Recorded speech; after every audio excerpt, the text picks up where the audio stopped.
प्रसाद दादा भीमराव तामदार उर्फ भोंदू बाबा हमेशा महिला भक्तों के साथ घिरा रहता था। महिला भक्तों के साथ उठना बैठना डांस करना बाबा का शौक था। यही नहीं, युवकों में भी इसका क्रेज था। चमत्कार से प्रभावित होकर बड़ी संख्या में नौजवान भोंदू बाबा के भक्त बन गए थे। आरोप है कि युवाओं पर अपना प्रभाव डालने के लिए ये तरह तरह का स्वांग रचाता था, लेकिन इस स्वांग के पीछे उसका मकसद शोषण और ठगी करना होता था। आरोप है कि इसी तरह का माहौल बनाकर ये कई युवाओं के साथ कुकर्म कर चुका है। कुकर्म करने से पहले उन्हें नशीला पदार्थ मिलाकर पानी पिलाता और जब गहरी नींद में सो जाते थे तो उनके साथ गलत काम करता। कुकर्म का वीडियो बनाने का भी आरोप है और इसी मामले में पुलिस ने इसे गिरफ्तार भी किया है। आरोप के मुताबिक भोंदू बाबा साजिश के तहत युवकों के मोबाइल में air dryer kids app download करा देता था और उस ऐप के जरिए भक्तों की सारी जानकारी लेता था। भक्त कहां जाते थे, किसके साथ रहते थे, क्या करते थे, ये सारी डिटेल बाबा को मिल जाती थी और इसी जानकारी के आधार पर उनके बारे में जब बताता तो युवक काफी प्रभावित हो जाते थे।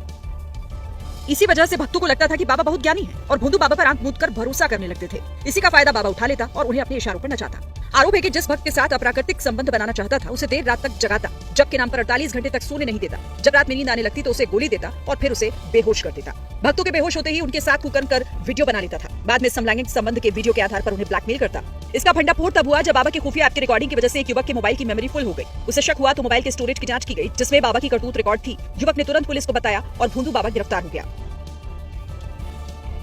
मध्य प्रदेश को यूं ही अजब गजब नहीं कहा जाता है। वहां लोगों ने रेल ट्रैक को ही हाईवे बना डाला। लोगों ने अपनी जान जोखिम में डालकर रेलवे ट्रैक पर बाइक दौड़ा दी। मामला श्योपुर का है, जिसका वीडियो सोशल मीडिया में वायरल हो गया। इस वीडियो में एक के बाद एक बाइक रेलवे ट्रैक पर से गुजरती दिखाई दी। ये घटना शुक्रवार की है जब बिजली की समस्या से परेशान आदिवासी समुदाय के लोगों ने प्रदर्शन किया। प्रदर्शन की वजह से श्योपुर माधोपुर हाईवे पर जाम लग गया। जाम से परेशान एक युवक ने अपनी बाइक नैरो गेज पटरी से निकाल दी। फिर क्या था, उस युवक को देख जाम में फंसे 200 से ज्यादा लोग अपनी अपनी बाइक के साथ रेलवे ट्रैक पर उतर गए और अपनी जान की परवाह किए बगैर ट्रैक को पार करने लगे।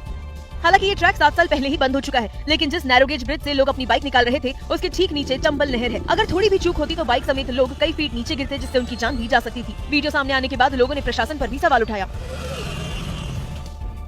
आज की भागदौड़ भरी जिंदगी में नींद ना आना एक बहुत बड़ी समस्या हो गई है और इसी नींद का स्मार्ट इलाज जापान ने ढूंढ निकाला है।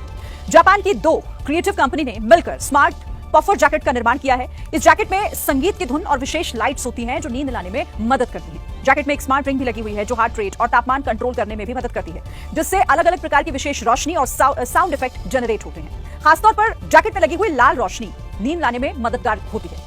इस जैकेट की सबसे बड़ी खासियत यह है कि इसे सामान्य दिनचर्या में आसानी से पहना जा सकता है। इस जैकेट को बनाने में कोडेंशी फाइबर का इस्तेमाल किया गया है। कोडेंशी फाइबर की सबसे बड़ी खासियत यह है कि ये काफी हल्का होता है और काफी गर्म भी होता है। इस जैकेट को कनाडा के ओसाका में प्रदर्शित किया जाएगा। वहां विजिटर स्मार्ट जैकेट को पहनकर नींद का अनुभव कर सकेंगे।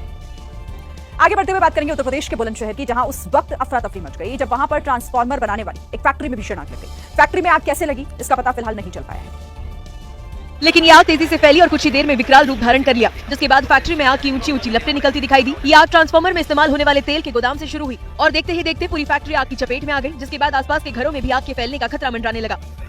बताया गया कि इसके बाद लोगों ने एहतियातन अपने अपने घरों से सिलेंडर निकालकर दूर कर दिया। आग लगने की जानकारी मिलते ही दमकल विभाग के कर्मचारी मौके पर पहुंचे और आग बुझाने के काम में जुट गए और काफी कोशिश के बाद दमकल कर्मियों ने आग पर काबू पाया।